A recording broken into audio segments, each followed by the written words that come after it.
O gbọ́dọ̀ kúrò nínú ẹgbẹ́ òṣèlú PDP tí o bá ní èròńgbà láti ṣe sáà kejì, Ayọ̀délé sọ fún gómìnà Adeleke.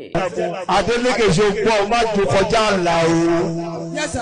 Bí ṣe sọ̀rọ̀ ló ṣe gbé jáde f'Adeleke o. Mi ò ló láìkì mi o. Mi ò ló bá mi sọ̀rẹ́ o. Òtítọ́ ló sọ o. Ayé yóò ní bàjẹ́.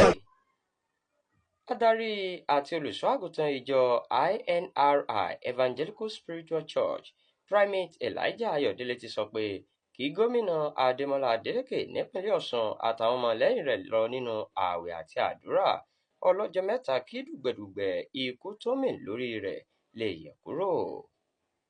Nínú fọ́nrán fídíò kan tó ń lọ káàkiri báyìí ni Ayọ̀délé ti sọ pé òun pé aburú tó ṣubú lu ẹ̀gbọ́n Adémọ́lá ìyẹn olóògbé Isiaka Adeleke ṣubú lu òun náà nítorí gẹ́gẹ́ bó ṣe wí àwọn aṣekúpani nínú òṣèlú ni wọ́n pa á. Ó kìlọ̀ pé àwọn ẹ̀mí òkùnkùn àtàwọn alágbára nínú òṣèlú yóò kóra jọ láti ṣiṣẹ́ tako èròńgbà sáà kejì gẹ́gẹ́ bí gómìnà ti Adeleke ní. Ó fẹ̀sùn kan ààrẹ Bọ́lá Tinubu pé ó pinnu láti gba ìpínlẹ̀ Ọ̀ṣun fún ẹgbẹ́ All Progressives Congress dandan lọ́dún tó ń bọ̀.